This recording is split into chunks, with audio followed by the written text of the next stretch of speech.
பாகிஸ்தானில் பயங்கரவாதிகள் இந்தியாவில் அப்பாவி மக்கள் மீது தாக்குதல் நடத்தினார்கள். இது இந்திய அரசின் கடுமையான எதிர்வினையை ஏற்படுத்தியது.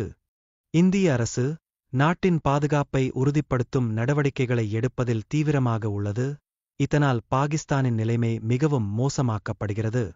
இந்திய அரசு இண்டஸ் நீர் ஒப்பந்தத்தை துறந்ததால் பாகிஸ்தானின் நீர் ஆதாரங்கள் மிகவும் பாதிக்கப்படுகின்றன. இந்தியாவின் நீர் ஆதாரங்கள், குறிப்பாக இந்து நதிகள், பாகிஸ்தான் வாழ்வாதாரம் மற்றும் விவசாயத்திற்கும் மிக முக்கியமாக செயல்படுகின்றன. இந்தியாவின் நீர் வழங்கல் பாகிஸ்தானிற்கு முக்கியத்துவம் வாய்ந்தது, ஏனெனில் அது அங்கு விவசாயம் மற்றும் நகர வாழ்வுக்கு அடிப்படையாக உள்ளது. உலக வங்கி இந்து நீர் உடன்படிக்கையை நடத்தியாலும் பாகிஸ்தான் இதற்கான உரிமையை இப்போது இந்தியா மறுத்துள்ளது. இந்திய அரசு 20% மட்டுமே நீர் வழங்கப்படுவதையும், ஆனால் பாகிஸ்தான் 80% நீர் கொண்டு அதிகமாக பெற்றதையும் காட்டுகிறது.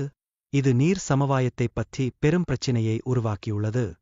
1960 இந்து நீர் ஒப்பந்தத்தை கையெழுத்திட்ட இந்தியா பாகிஸ்தானுடன் உறவுகளை மேம்படுத்த முயன்றது. ஆனால் பாகிஸ்தான் இந்தியாவில் பயங்கரமான தாக்குதல்களை மேற்கொண்டு வந்தது.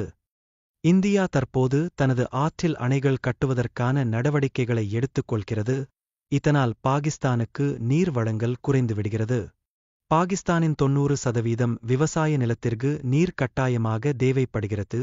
இந்த நிலங்கள் இந்தியாவின் நீர் வழிகளுக்கே அடிப்படையாக இருக்கின்றன. பாகிஸ்தானின் மின்சார உற்பத்தியில் 30% நீர் ஆதரவை பற்றிய குறைவு இருந்தால் மின்வெட்டுகள் ஏற்படும். இதனால் நகரங்களிலும் கிராமங்களிலும் இருள் வீழும். இந்தியா நீர் விநியோகத்தை குறைத்தால் பாகிஸ்தான் உணவுப் பொருட்களை பெறுவதில் பெரிய சிரமங்களை எதிர்கொள்வதற்கான வாய்ப்பு உருவாகிறது. இது பாகிஸ்தானின் பொருளாதாரத்தை மிகவும் பாதிக்கும்.